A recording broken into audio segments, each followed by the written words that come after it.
ಬೆಂಗಳೂರಿನಲ್ಲಿ ಹೊಸ ವರ್ಷಾಚರಣೆಗೆ ಖಾಕಿ ಹದ್ದಿನ ಕಣ್ಣಿಡ್ತಾ ಇದೆ. ವಿಧ್ವಂಸಕ ಕೃತ್ಯ ತಡೆಪಡೆಯಿಂದ ರಾಜ್ಯದ ಎಲ್ಲಾ ಕಡೆ ಪರಿಶೀಲನೆ ಜೋರಾಗಿದ್ದು, ರಾಜ್ಯಾದ್ಯಂತ ಎಲ್ಲೆಲ್ಲ ಅನುಮಾನ ಇದೆ ಮತ್ತೆ ತುಂಬಾ ಸೂಕ್ಷ್ಮ ಪ್ರದೇಶಗಳಿದ್ದಾವೆ ಅಲ್ಲೆಲ್ಲ ಡಾಗ್ ಸ್ಕ್ವಾಡ್ ಬಾಂಬ್ ಸ್ಕ್ವಾಡ್ ನಿಂದ ಪರಿಶೀಲನೆಗಳಾಗ್ತಾ ಇದೆ. ಬಸ್ ನಿಲ್ದಾಣ, ರೈಲ್ವೆ ಸ್ಟೇಷನ್, ಏರ್ಪೋರ್ಟ್ಗಳು, ಹೋಟೆಲ್ಗಳು ಅಂಡ್ ಮೇನ್ ಜಂಕ್ಷನ್ಗಳು ಎಲ್ಲ ಕಡೆ ಹೊಸ ವರ್ಷಕ್ಕೆ ಹೆಚ್ಚು ಜನ ಸೇರುವಂತಹ ಕಡೆ ಪರಿಶೀಲನೆ ಸ್ವಲ್ಪ ಜೋರೇ ಇರುತ್ತೆ ಯಾವಾಗಲೂ ಕೂಡ. ಸೊ ಬಾಂಬ್ ಸ್ಕ್ವಾಡ್ ಸೇರಿದಂತೆ ಒಟ್ಟು 18 ಹೊಸ ಟೀಮ್ಗಳು ಈಗ ಹದ್ದಿನ ಕಣ್ಣು ಅಂದ್ರೆ ಅರ್ಥ ಆಗುತ್ತೆ ನಿಮಗೆ. ಎಷ್ಟೇ ಹೈಟಲ್ಲಿ ಅದು ಹಾರ್ತಾ ಇರಲಿ, ಬಟ್ ಸ್ಟಿಲ್ ಕೆಳಗೆ ಒಂದು ಚಿಕ್ಕ ಇರುವೆ ಓಡ್ತಾ ಇದ್ರು ಕೂಡ ಅದಕ್ಕೆ ಕಾಣುತ್ತೆ. ಅಷ್ಟೊಂದು ಅಲರ್ಟ್ ಆಗಿತ್ತೆ, ಅದರ ಕಣ್ಣು ಅಷ್ಟೊಂದು ಶಾರ್ಪ್ ಅಂತ. ಸೊ ಆ ಹದ್ದಿನ ಕಣ್ಣು ಅಂತ ಪದ ಬಳಸೋದೇ ಅದಕ್ಕೋಸ್ಕರ. ಪೊಲೀಸರು ಮೈ ತುಂಬ ಕಣ್ಣಾಗಿರ್ತಾರೆ ನಾಳೆ.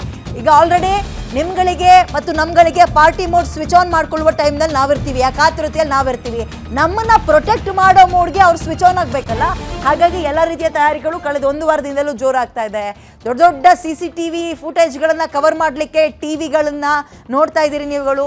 ಮೇನ್ ಜನ ಎಲ್ಲಿ ಸೇರ್ತಾರೆ ಅಲ್ಲಿ ಯಾವುದೇ ರೀತಿಯ ಅಹಿತಕರ ಘಟನೆಗಳು ನಡಿಕೂಡ್ದು ಅಂತ ಈ ಬಾಂಬ್ ಸ್ಕ್ವಾಡ್ ಆಗಿರ್ಬೋದು, ಡಾಗ್ ಸ್ಕ್ವಾಡ್ ಆಗಿರ್ಬೋದು, ಎಲ್ಲ ಒಟ್ಟು 18 ಪಡೆಗಳಿಂದ ಒಂದು ಸರ್ಚ್ ಆಗ್ತಾ ಇದೆ, ಹುಡುಕಾಟ ನಡೆಸ್ತಾ ಇದ್ದಾರೆ. ಎಲ್ಲೇನಾದರೂ ಸಿಗುತ್ತಾ, ಯಾರಾದರೂ ದುಷ್ಕರ್ಮಿಗಳು ಈ ಟೈಮನ್ನು ಎನ್ಕ್ಯಾಶ್ ಮಾಡಿಕೊಂಡು ಅನಾಹುತಗಳಾಗ್ಬಿಟ್ರೆ ಅನ್ನೋ ಕಾರಣಕ್ಕೆ.